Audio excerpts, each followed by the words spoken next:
প্ৰিয়তম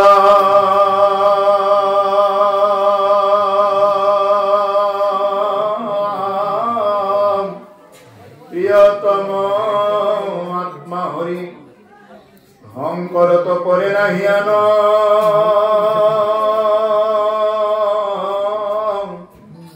ও ইহকালে পৰকালে শংকৰে ফে গুৰু মোৰ শংকৰ কস্মৰি যাওক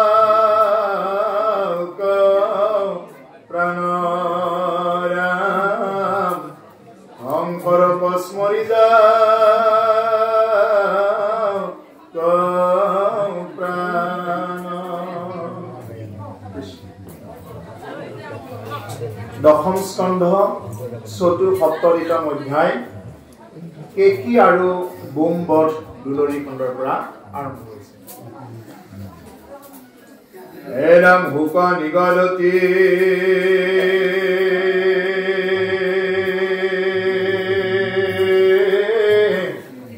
শুনা কুৰুপতি তাত পাছে যে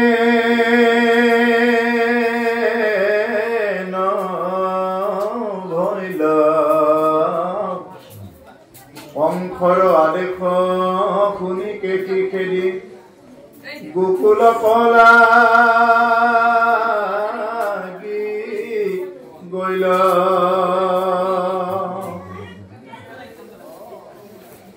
পৰ্বত সদৃশ ভূঞা হয় গোট ফুৰাই মহি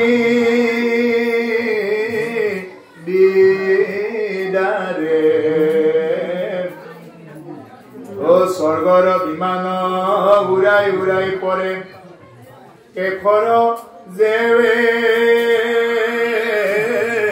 জংকাৰে। প্ৰভুসকল, আজিৰ যি ভাগৱত কথা, এই ভাগৱত হল বৈকুণ্ঠৰ কল্পতৰ মহাভাগৱত পাঠ ব্যাখ্যা। এই ভাগৱত এনেকুৱা নহয় যে কেইজনমান মানুহে লোক কৰি ইয়াত মানে কেইটামান শব্দ লিখিছে, এনেকুৱা নহয়। এই ভাগৱত হল বৈকুণ্ঠৰ কল্পতৰ মহাভাগৱত। মহামুনীন্দ্ৰ মহন্ত শুকদেৱে এতিয়া শুনা কুৰুপতি অৰ্থাৎ মহাৰাজ পৰীক্ষিতৰ আগত এই ভাগৱত কথা কৈ আছে। ৰজা পৰীক্ষিত আছিল মৃত্যুমুখী লোক, আৰু আমিও প্ৰভুসকল মৃত্যুমুখী লোক, আমিও মৰিবৰ কাৰণে গৈ আছো। সোমবাৰ, মংগল, বুধ, বৃহস্পতি, শুক্ৰ, শনি, ৰবিবাৰৰ ভিতৰত আমি এইকেইটা বাৰৰ ভিতৰতে আমি মৰিবৰ কাৰণে গৈ আছো। এইখন মৰ্ত্যলোক, মৰ্ত্য মানে হল মৃত্যু লোক। এই মৃত্যু লোকত যিয়ে জন্ম পায় তেওঁৰ মৃত্যু অৱশ্যম্ভাৱী হবই।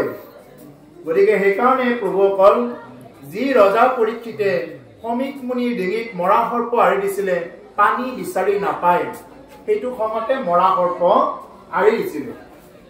আৰু যি ৰজা পৰীক্ষিতে পানীৰ কাৰণে মৰা সৰ্প আঁৰি দিলে, সেই ৰজা পৰীক্ষিতে 7 দিন 7 ৰাতি ভাগৱত শুনিলে এটুপি পানীও নোখোৱা।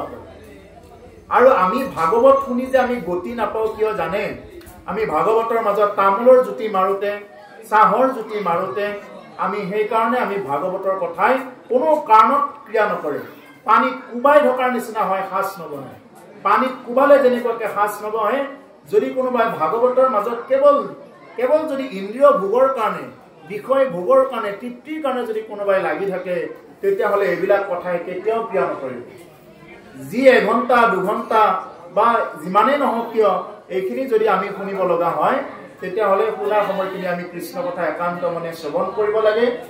আৰু যেতিয়া ইয়াত মানে থাকিব আৰু নজৰিব, তেতিয়া বাহিৰত গৈ যি ইচ্ছা তাকে খাব লাগে, এইটো হ'ল নিয়ম। গতিকে ৰজা পৰীক্ষিতৰ আগত কৈ আছে এই ভাগৱত কথা। ৰজা পৰীক্ষিত যেনেকুৱাকে মৃত্যুমুখী লোক, আমিও তেনেকুৱাকে হলো মৃত্যুমুখী লোক।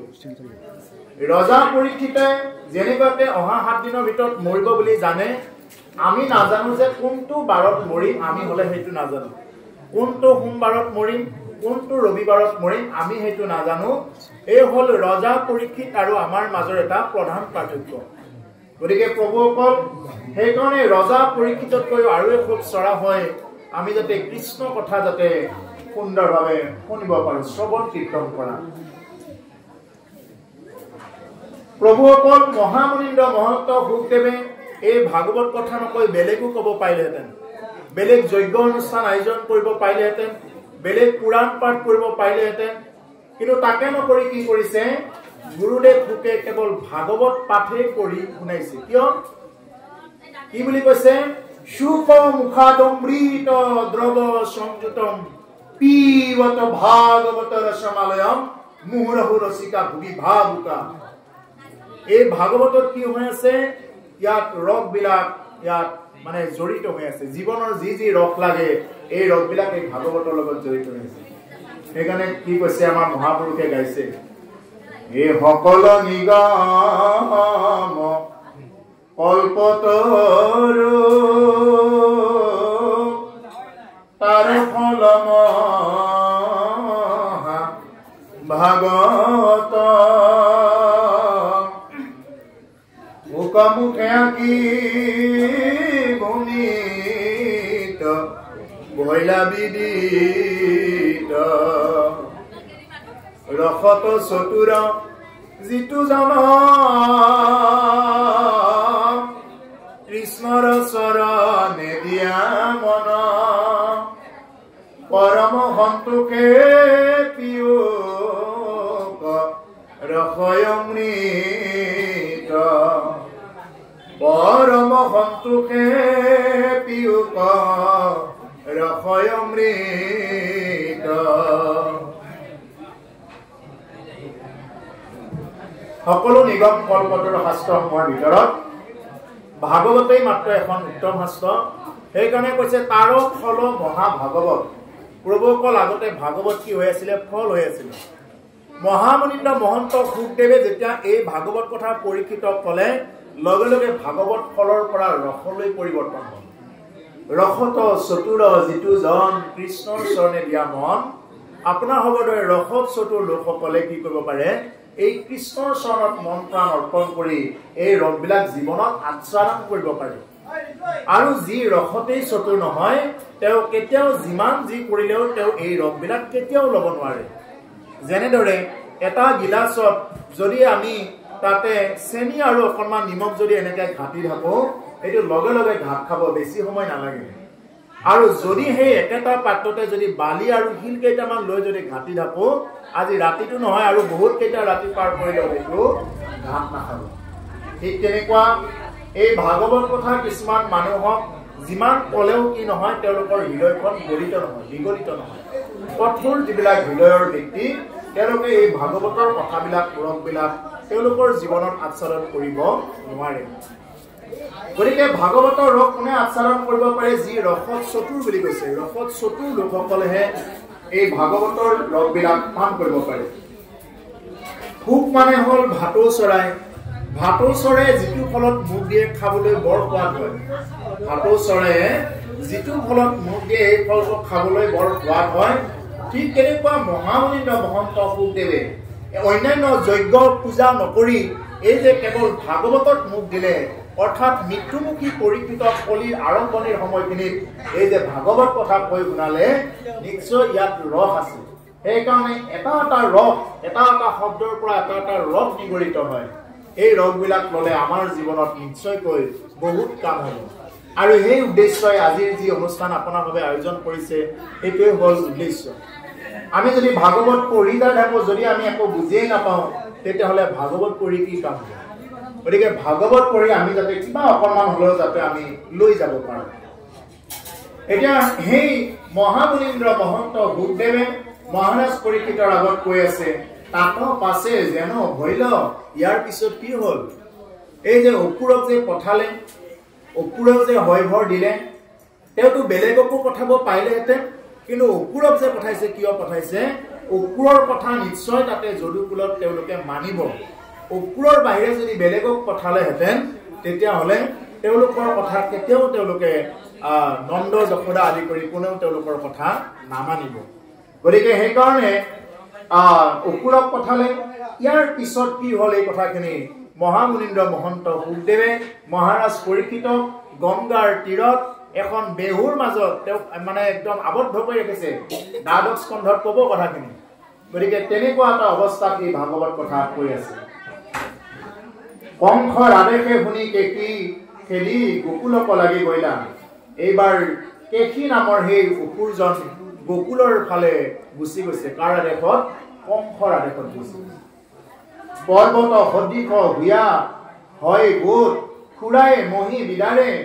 পৰ্বতৰ সমান ওখ আৰু খুৰাবিলাকৰ এনেকুৱা শব্দ দিয়ে, এবাৰ যদি খুৰাটো মাটিত লগাই দিয়ে তেতিয়াহ'লে পৃথিৱীখন কপাৰ নিচিনা হৈ যায়। এনেকুৱা শক্তিশালী অসুৰ কংস ৰজাই পঠাই দিছে। বাহিৰত কিহৰ মেলা হৈছে? বাহিৰৰ সমান যি অসুৰ এনেকুৱাকে গৈছে, স্বৰ্গৰ বিমানে উৰাই পৰে কেশৰ জেৱে জংকাৰে। যেতিয়া নেকি সি চুলিবিলাক জোকাৰি দিয়ে, স্বৰ্গত যিমানবিলাক বিমান গৈ থাকে বিমানবিলাক সেই বতাহৰ কোপ লাগি স্বৰ্গৰ বিমানবিলাকে খহি পৰাৰ নিচিনা অৱস্থা এটা এই মানে কেশী অসুৰ যেতিয়া যায় তেনেকুৱা হয়। ও লাঞ্জৰ চাকিত খণ্ড খণ্ড হৈয়া পৰয় মেঘ আকাশে। ৰেখনি হবদ শুনি ব্ৰজবাসী ভৈলা ভয়ভীত তাকে। বিকট দশন তব ধনয়ন বৃহৎ গল উচাই। ও খেদিয়া ক্ষয় অৰিষ্ট দানৱ, ও গোকুল পোপে কাম পৈৰা। আৰু এনেকুৱাকে মানে আহিছে, এনেকুৱাকে জোৰত আহিছে। সেই অসুৰটো অহাৰ লগে লগে, কেশী নামৰ অসুৰটো অহাৰ লগে লগে মেঘবিলাক খণ্ড বিখণ্ড হৈ গৈছে। একেলগে থকা মেঘবিলাকো খণ্ড বিখণ্ড হৈ গৈছে। আৰু এনেকুৱা শব্দ শুনি কি কৈছে? বিকট দশন তবধ নয়ন বৃহৎ গলৌচাৰ। একদম এনেকুৱাকে শব্দ কৰি দাঁত কামুৰি আহিছে। খেদিয়া আশয় অৰিষ্ট দানৱ গোকুল কোপে কাম পায়। গতিকে গোকুলখন কি কৰিছে? কোপত মানে কংসই যিহেতু আদেশ কৰিছে, কংসৰ আদেশত আহিছে আৰু গোকুলখন কি কৰিছে? কপাই দিছে বুলি কৈছে একদম খঙতে। ও বিকট দশন প্ৰকতি শিহৰৈ প্ৰচণ্ড দৈত্যয়ো দণ্ড মহাভয়ংকৰ প্ৰলয় কালৰ যেন ঘোৰ মেঘ দণ্ড। যত গোপ গোপী থৰতে কম্পাইলা দুষ্ট কংস হিতকাৰী।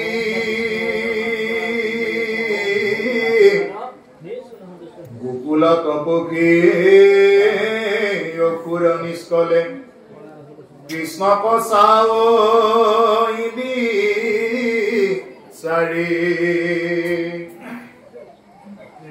এনেকুৱা কৈছে, অসুৰটোৰ কথাই কৈ আছে। বিকট দশন মানে বিকট মানে তেনেকুৱা দাঁতবিলাক একদম মানে চালে ভয় লগা দাঁত। প্ৰকতি চিহৰৈ এনেকুৱা চিহৰ মাৰিছে। প্ৰচণ্ড দৈত্য উদণ্ড, আৰু সেই দৈত্যটো প্ৰচণ্ড উদণ্ড মানে মহা খঙাল তেনেকুৱা ধৰণত আহিছে। মহাভয়ংকৰ প্ৰলয় কালৰ যেন ঘোৰ মেঘখণ্ড, যেন মেঘখণ্ড প্ৰলয় কালহে আহিছে। এনেকুৱা এটা অৱস্থাৰ সৃষ্টি কৰা দিছে গোকুলত। কোনে? কেশী অসুৰে।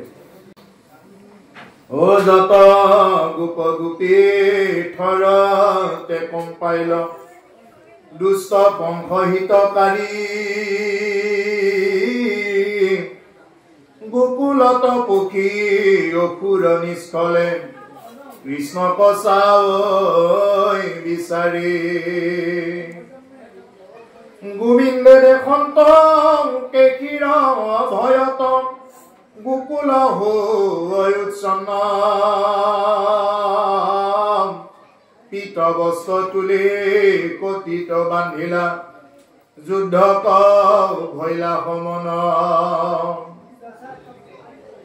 মহাভয়ংকাৰী ভয়ংকৰী অসুৰজন যেতিয়া আহিছে যত গোপগোপী খৰতে কম পাইল দুষ্ট কংস হিতকাৰী এই কংসৰ হিতৰ কাৰণে যি অসুৰ আহিছে আৰু যত গোপগোপী আছিলে সেই গোপগোপীসকলৰ ভয়ত কম্পমান হৈছে এতিয়া কি কৰিব এতিয়া অসুৰটো আহিলে এতিয়া এনেকুৱা কাল আহাদি আহিছে আৰু তাতে মানে গোকুলত একদম যেন বিনাশ কৰিব এতিয়া গোকুলত পকি অসুৰ নিষ্কলে কৃষ্ণক চাই বিচাৰি আৰু সকলোৱে কেৱল কৃষ্ণক বিচাৰি চাইছে তাৰমানে বিপদৰ সময়ত গোকুলবাসীৰ যেতিয়া বিপদ হয় সেই বিপদৰ সময়ত তেওঁলোকে প্ৰভু ভগৱন্ত কৃষ্ণকে বিচাৰি পায় প্ৰভু ভগৱন্ত কৃষ্ণক বিচাৰিলে কৃষ্ণহে তেওঁলোকক ৰক্ষা কৰে কৃষ্ণ ব্যতিৰেকে তেওঁলোকৰ আৰু আন কোনো বন্ধু বা বান্ধৱ নাই সেইকাৰণে প্ৰভুসকল আমি ঈশ্বৰ কৃষ্ণকে আমাৰ প্ৰিয়তম বুলি ল'ব লাগে ও গোবিন্দ দেখন্ত কেকিৰ ভয়ত গোকুল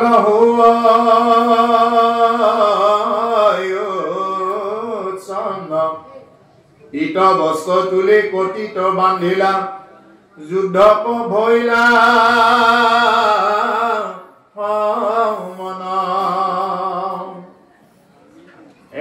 মাকুঞ্চিত চুলি তুলি মেৰাইলা বাহুত মাৰিয়া দামকি আই কৰে কেকি বুলি ডাক দিয়া অসুৰক গৈলা হামফি প্ৰভুসকল ভগৱন্ত কৃষ্ণ জন্মাৰ পিছৰ পৰা তেওঁৰ আহুজ যাবই পোৱা নাই তেতিয়াৰ পৰাই তেওঁ পুতনাক বধ কৰাৰ পৰা ষ্টাৰ্ট কৰি এটা এটা ধেনুকাসুৰ বকাসুৰ বোমাসুৰ এনেকুৱা বিভিন্ন প্ৰকাৰৰ অসুৰবিলাকক কি কৰিছে নিধন কৰি গৈ আছে কাৰণ কিয় এই যে অসুৰ নিধন কৰাৰ কথাটো কৈ আছে ভগৱন্ত পুৰুষ তিনিটা কাৰণতে যুগে যুগে অৱতাৰ গ্ৰহণ কৰে পৰিত্ৰাণায় সাধুনাম বিনাশায় দুষ্কৃতাম ধৰ্ম সংস্থাপনায় সম্ভৱামি যুগে যুগে সাধুক উদ্ধাৰ কৰাৰ কাৰণে দুষ্টক বিনাশ কৰাৰ কাৰণে আৰু তৃতীয় কামটো হ'ল ধৰ্মক প্ৰতিষ্ঠা কৰা এই তিনিটা কাৰণত প্ৰভু ভগৱন্তৰ যুগে যুগে অৱতাৰ হয় যেহেতু বসুমতীয়ে কান্দি কান্দি মানে নিবেদন কৰিছিলে ব্ৰহ্মাৰ আগত যেতিয়া ব্ৰহ্মাৰ আগত নিবেদন কৰিলে তেতিয়া ব্ৰহ্মাই কি কৰিছে ঈশ্বৰক নিবেদন কৰোতে প্ৰভু ভগৱন্ত তেনেকুৱাকৈ আহিছে গতিকে সেইকাৰণে প্ৰভুসকল এই যে পৃথিৱীৰ ভাৰ এই অসুৰবিলাকৰ পৰা ভাৰবিলাক সংহাৰ কৰাৰ কাৰণতে প্ৰভু ভগৱন্ত যুগে যুগে তেনেকুৱাকৈ অৱতাৰ ধাৰণ কৰে গোবিন্দ দেখন্ত কেশীৰ ভয়ত গোকুল হৈ উৎসন্ন গোবিন্দই দেখা পাইছে যে কেশীৰ ভয়ত গোকুল এতিয়া উৎসন্ন হয় গোকুলৰ প্ৰজাবিলাকৰ গোপগোপীবিলাকৰ বহুত ভয় হৈছে পীতবস্ত্ৰ তুলি কটিত বান্ধিলা যুদ্ধক ভৈলা সমন আৰু পীতবস্ত্ৰ তেওঁ ধুনীয়াকৈ বান্ধি লৈ কঁকালত যুদ্ধৰ কাৰণে তেওঁ সাজু হৈছে আকুঞ্চিত চুলি তুলিয়া মেৰাইলা বাহুত মাৰিয়া দামকি তেওঁ চুলি কোচা ধুনীয়াকৈ মেৰাই লৈছে আৰু কি কৰিছে বাহুত মাৰিয়া দামকি তেওঁ বাহুটো মজবুত কৰি লৈছে আইখ ওৰে কেকি বুলি ডাক দিয়া অসুৰক গৈলা হামকি আৰু কেকি তই মোৰ লগত এতিয়া যুদ্ধ কৰ এই বুলি কি কৰিছে প্ৰভু ভগৱন্ত তেনেকুৱাকে অসুৰক মানে সংহাৰ কৰিবৰ কাৰণে গৈছে অসুৰক মাৰি মানে শেষ কৰা নুবুজায় অসুৰক কি কৰিব তেওঁ এটা গতিহে দিব প্ৰভু ভগৱন্তৰ হাতত মৰিব পোৱাটো এই অসুৰটোৰ কাৰণেও বহুত ভাগ্য সেইকাৰণে প্ৰভুসকল এই ব্ৰহ্মাই যে প্ৰাৰ্থনা কৰিছে বৃন্দাবনত জন্মগ্ৰহণ কৰাৰ কাৰণে বোলে প্ৰভু আমিতো ব্ৰহ্মাৰ ভুৱনখনত আছো ব্ৰহ্মাৰ ভুৱনত থাকি কি হৈছে ইমান দিন আমি ব্ৰহ্মাৰ ভুৱনত থাকিলো থাকি এই বৃন্দাবনত যত গোপগোপী আছে সকলোৱে কি পায় তোমাক দৰ্শন পায় গতিকে প্ৰভু মোক বৃন্দাবনত যাতে এডাল তৃণ হলেও কৰি দিয়া বৃন্দাবনত এডাল গুণ হবৰ কাৰণে ব্ৰহ্মাই প্ৰাৰ্থনা কৰে কিয় কাৰণ বৃন্দাবনতেই ভগৱন্ত কৃষ্ণই চৰণ চলাই আৰু গোপীৰ লগত ৰাসলীলা কৰে যেনেকি যোৱাকালি আমাৰ ৰাসে হৈ গ'ল হলেও ৰাস গোটেই কাতি মাহটো মানে উদযাপন কৰিব গতিকে সেইকাৰণে এই যে গুণ কেইডালৰ পৰম ভাগ্য গোপীসকলৰ পৰম ভাগ্য গোপীসকলেনো কিমাননো বেদৰ মন্ত্ৰ জানে তেওঁলোকৰ একোৱেই নাই নীতি নিয়ম একোৱেই নাই তথাপি তেওঁলোকে কৃষ্ণক প্ৰাণ ভৰি ভাল পায় এই যে ভাল পোৱাৰ পৰাই ভক্তিটো জন্মে প্ৰভুসকল ভাবেন লগতে জ্ঞানম ভাবেন লগতে সৰ্বম ভাবিব পাৰিলে জ্ঞানৰ প্ৰতিষ্ঠা ভাবিব পাৰিলে সকলো সেইকাৰণে আগৰ দিনৰ বুঢ়াবিলাকে আমাক কৈছিলে বাপা ভাবে ভক্তি বুলি কৈছিলে ভাবে ভক্তি মানে কি এই যে কথাবিলাক হৈ আছে এই কথাবিলাক আমি ভাবিব লাগিব ভাবিব নোৱাৰিলে ভক্তি কৰ পৰা হ'ব সেইকাৰণে নামঘোষাৰ একেবাৰে শেষৰ পিনে কি কৈছে এ ভাৱক ভাই ভজ ভগৱন্ত ভক্তি ভাবে ভগৱন্ত ভজি আপ ৰম গতি পাৱে ভাৱক ভাই ভজ ভগৱন্ত ভক্তি ভাবে ভগৱন্ত ভক্তি ভাবে ভজিলেহে পাব আৰু এইটো ভাৱৰ দ্বাৰা হ'ব ভাবেন লগতে জ্ঞানম ভাবেন লগতে সৰ্বম ভাবিব পাৰিলে জ্ঞান পাব আৰু ভাবিব পাৰিলে সকলো প্ৰতিষ্ঠা হ'ব যে ইয়াত আহি ক'ত আহিছো কিয় আহিছো এই কথাটো যদি ভাবিবই নোৱাৰে তেওঁ ক'ৰ পৰা জ্ঞান প্ৰাপ্ত হ'ব গতিকে সেইকাৰণে প্ৰভুসকল এতিয়া এই অসুৰক মাৰিবৰ কাৰণে প্ৰভু ভগৱন্ত তেনেকুৱাকে গৈছে ও গুৰু গোকুলক কেনে দৰুৱা খং শুনাৰে দৈত্য বুধ যতে কপতি আছো ইয়াবে আখি কেকি মুক দেহ যুদ্ধ তই বিনাৰ কাৰণতে তই গৰুকেইটাৰ লগত কিয় এনেকুৱা ভয় দেখুৱাইছ সেই যে গোকুলৰ হে সাধাৰণ জীৱবিলাকক কিয় ভয় দেখুৱাইছ তোৰ যিমান শক্তি আছে তই মোৰ লগত আহ মই তোৰ লগত যুদ্ধ কৰিম এই বুলি প্ৰভু ভগৱন্তই কি কৰিছে এই কেকি নামৰ অসুৰ গৰাকীক আহ্বান কৰিছে প্ৰত্যাহ্বান জনাইছে যুদ্ধৰ কাৰণে যতে কহপতি আছয় আৱে আখি কেকি মুক দেহ যুদ্ধ তোৰ যিমান শক্তি আছে প্ৰয়োগ কৰা মই তোমাৰ লগত যুদ্ধ কৰিম ও কাহাৰৈ আগত কুণ্ঠুৰ লতক আন্তা নয়ুপাখ মূৰ হেনা শুনি কেকি মত্ত হিঙে যেন তেজিলে পনাদ ঘূৰ শুনাৰ লগে লগে বাহ যুদ্ধৰ কাৰণে প্ৰত্যাহ্বান জনাইছে যাক বিচাৰি আহিছিলো এৱে প্ৰত্যাহ্বান জনাইছে যেতিয়া কেকি নামৰ অসুৰজনে যুদ্ধৰ কাৰণে আকৌ প্ৰস্তুত হৈ গৈছে দেখি মাধৱ ক্ৰোধে অন্ধ হৈয়া চন্দ বেগে খেলি যায় কোপে আৰু কত আঁকি আকাশক পিয়ৈ যেন মুখ বায়ে ৰেখনি হবদে চমক লগাই লম যেন ময়মত হাতী মাধৱ কপাই পাছক দুই ভৰি উলাকিবই খাইলা লাঠি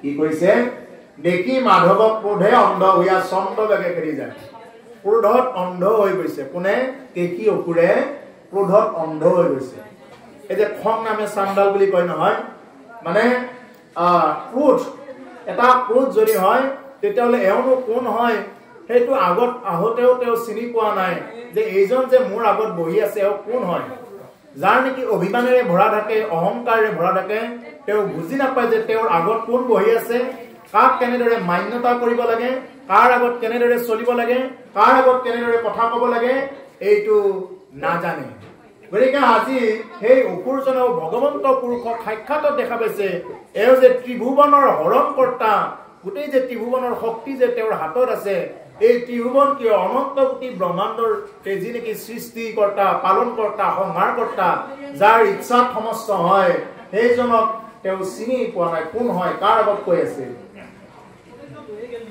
মাধৱক পাই পাছৰ দুই ভৰি উল্লাসী বৈফালে লাঠি আৰু মাধৱক পাই কি কৰিছে পিছ ভৰি দাঙি আহিছে এতিয়া ও গাঁও কাটি কৰি দৈত্যৰ প্ৰহাৰ এৰাইলা জগত ব্যাপী শ্ৰমে চাম্পদিয়া দুই পাৱে তাৰং দুই হাতে ধৰিলা চাপি ওপৰক লাগি তুলিয়া লগাই ফুৰাইলা পাক মুৰাৰি পৰমলীলাই অসুৰক পাছে পেলাই লহানিয়া চাৰি গৰুৰে সৰ্প পয় প্ৰয়াসে যেন পেলাই লন্ত হানি মেলি দৈত্য কোৱা ফালে পাছে বনমালে থাকে লন্ত কৰি কেলি কি কৰিছে সেই দৈত্যক এনেকুৱাকে ওপৰলৈ দুই ঠেঙত ধৰি এনেকুৱাকে মানে পাক মাৰি ঘূৰাই দিছে এই দৈত্য গৈ কৰবাত চিটিকি পৰিছে এই দৈত্য হিমানতে মৰি থাকিল কিমান শক্তি এইকাৰণে প্ৰভুসকল যিমানেই যি শক্তি নেদেখুৱা কিয় প্ৰভু ভগৱন্তৰ আগত সেই শক্তিবিলাক ক্ষুদ্ৰ ক্ষুদ্ৰ হৈ থাকে ভগৱন্ত পুৰুষৰ আগত সেই শক্তি একোৱেই নহয় সেইকাৰণে আমি সৰ্বস্ব ত্যাগ কৰি প্ৰভু ভগৱন্তৰ ওচৰত শৰণ ল'ব লাগে শৰণ নোহোৱাকে কেতিয়াও ভক্তি নহয় শৰণ নোহোৱাকে কেতিয়াও তেওঁ একোৱেই কৰিব নোৱাৰে মংগল কামবিলাকতো কৰিবই নোৱাৰে যদি তেওঁ শৰণেই লোৱা নাই যদি তেওঁ ভজনেই লোৱা নাই তেতিয়াহ'লে আনক কেনেকে ক'ব ভাগৱত কথা গতিকে সেইকাৰণে প্ৰভুসকল শৰণ মানে কি সশৰীৰত ৰমণ কৰা নভব্দে আনন্দ আমাৰ এইটো হ'ল সশৰীৰ এইটো শৰীৰক লৈ ইমান অহংকাৰ কৰি লাভ নাই এই দেহাৰ মূল্য নাই পুৰা দিলে হইবে চাই প্রাণবায়ু চারিয়া যাইবে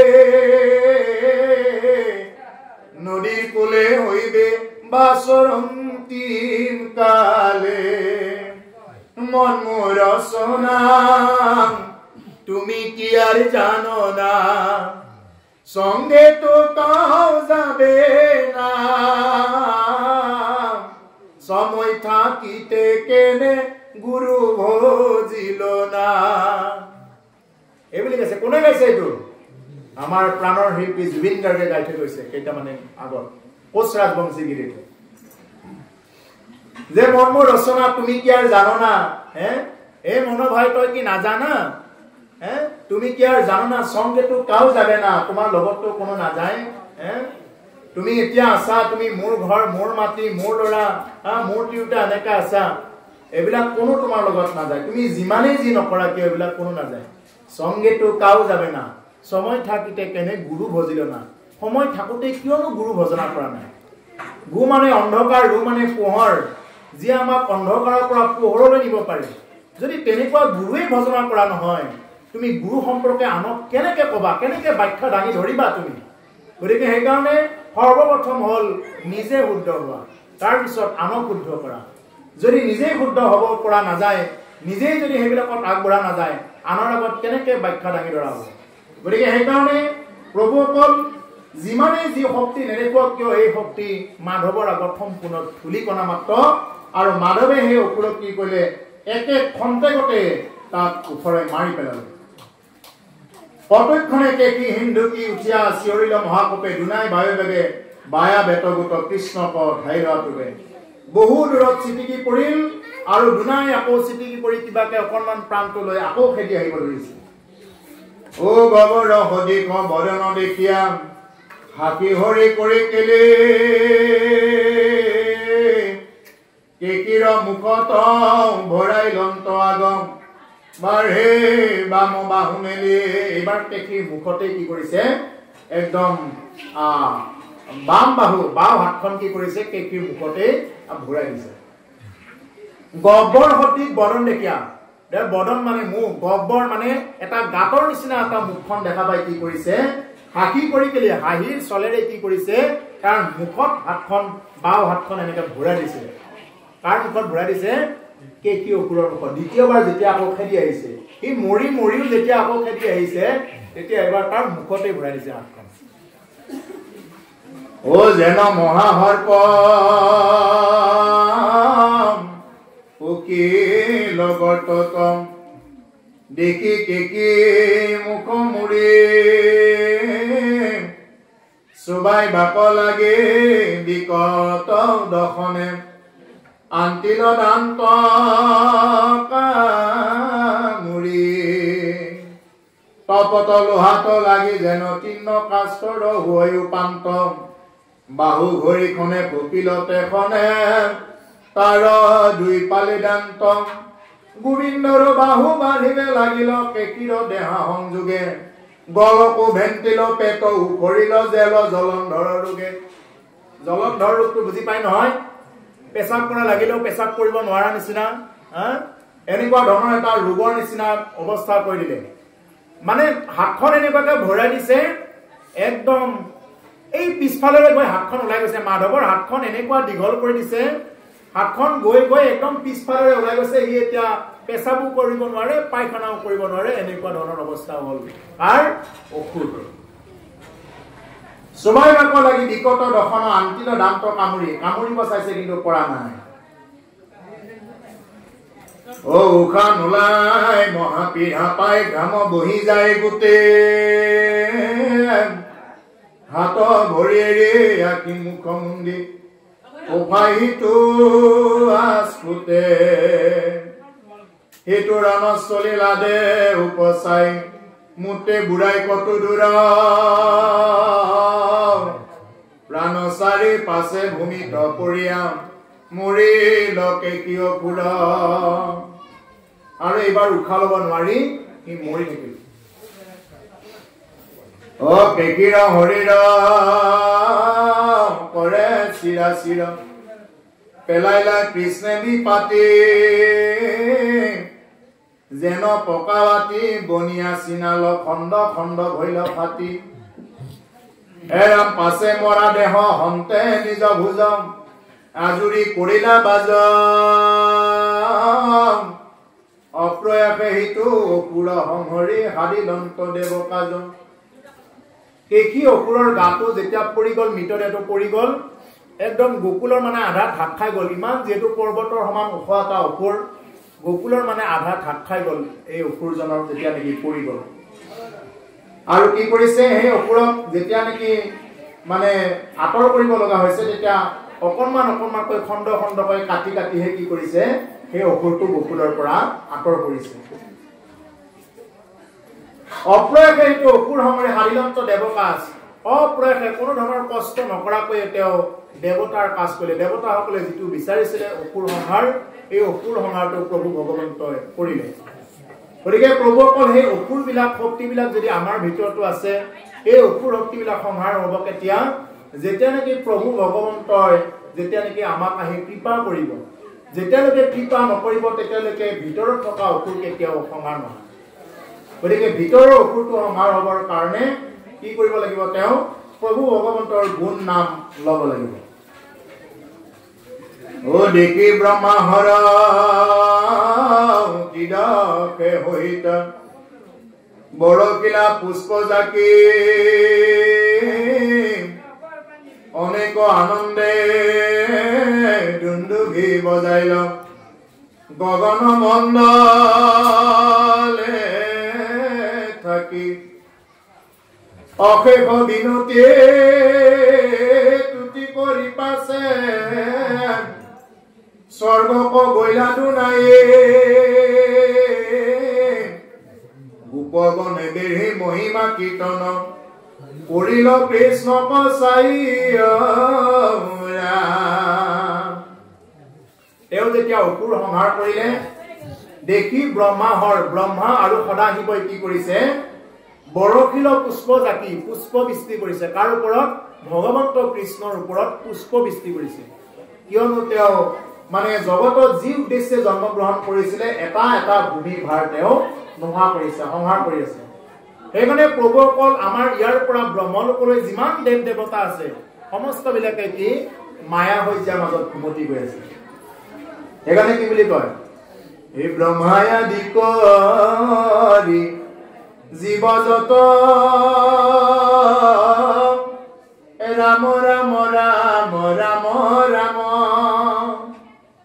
মায়া সজা মাজে আশ্ৰয় ঘুমতি যায় ব্ৰহ্মা আদি কৰি যিমানবিলাক জীৱ আছে আমি যেনেকুৱাকে মায়া সজ্জাৰ মাজত ঘুমতি গৈ আছো আমাৰ ইয়াৰ পৰা ভূলোকৰ পৰা ভুৱলোক জনলোক মহালোক তপলোক সত্যলোকত ব্ৰহ্মা থাকে এই ব্ৰহ্মাৰ ভ্ৰমণলৈকে যিমানবিলাক আছে সমস্তবিলাক কি হৈ আছে মায়া সজ্জাৰ মাজত ঘুমতি গৈ আছে জুবিন গাৰ্গে আকৌ এইটোৱে ধুনীয়া সুৰি গাইছে নহয় হে ব্ৰহ্মাই আদি কৰি জীৱ যত ৰাম ৰাম ৰাম ৰাম ৰাম মায়া সজ্জা মাজে আশ্ৰয় ঘুমতি যায় তুমি হে চৈতন্য সনাতন ৰাম ৰাম ৰাম ৰাম ৰাম আমি অচেতন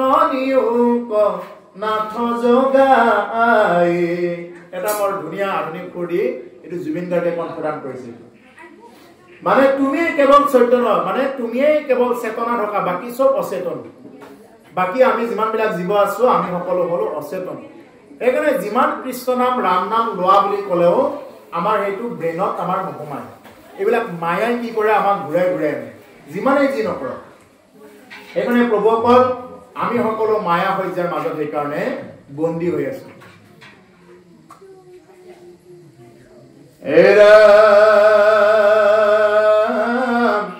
অনেক প্ৰশংসা বচন বুলিয়া কৰিলে বহুমান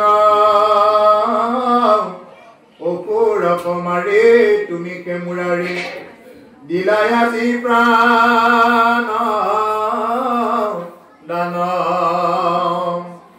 সকলোৱে পুষ্পবৃষ্টি কৰিছে আৰু কৈছে যে সেইজন অসুৰক মাৰি যে আপুনি এই যে ভূমি ভাৰ হৰণ কৰিছে তাৰ কাৰণে কৃতকৃত্য হৈছে। ঐ হে মতে হৰি অসুৰ সংহৰি থাকিলে আনন্দ হৈ একচিত কৰি বোলা হৰি হৰি লাগো পাপত জুই।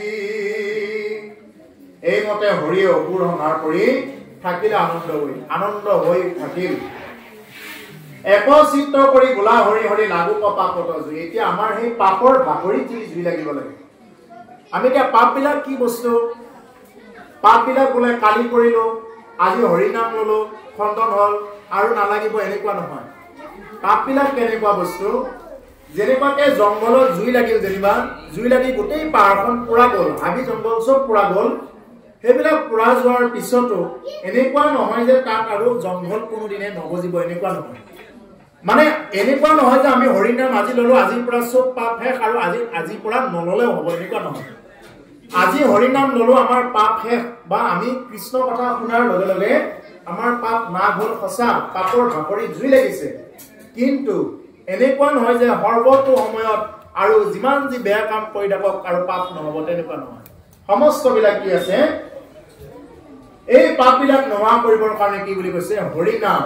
হৰি নাম এব নাম এব নাম এব কেৱলম কলো নাস্তেব্য নাস্তেব্য নাস্তেব্য গতি অন্যথা। হৰি নামে হৰি নামে হৰি নামে হাৰ, হৰি নামে কৰি আছে জগত উদ্ধাৰ। কিন্তু এই হৰি নামত কাৰো বিশ্বাস নাই। হৰি নামত কাৰো বিশ্বাস নাই। কোনোবাই যদি গিলাচ এটা এনেকুৱাকে পানী লৈ যদি এনেকে ঝাৰা পানী অকণমান যদি মাৰি দিয়ে, মানুহৰ খুব বিশ্বাস সেইটো।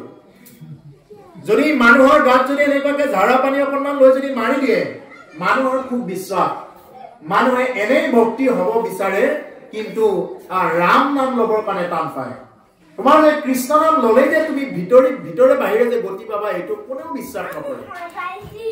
কোনোবাই যদি পানী মাৰি দিয়ে, ওম অপবিত্ৰ হ পবিত্ৰ বা সৰ্বাৱস্থান গতৌ পিবা ইয় স্মৰে পুণ্ডৰীকাক্ষ স বাহ্যভ্যন্তৰং সুচি, এই বুলি যদি কোনোবাই পানী অকণমান মাৰি দিলে, আমাৰ মানুহৰ মানে খুব বিশ্বাস, বা দেৱে পানী মাৰি দিছে, মই অপবিত্ৰৰ পৰা পবিত্ৰ হৈ গলো। আমাৰ মানুহৰ ধাৰণাটো হল এইটো।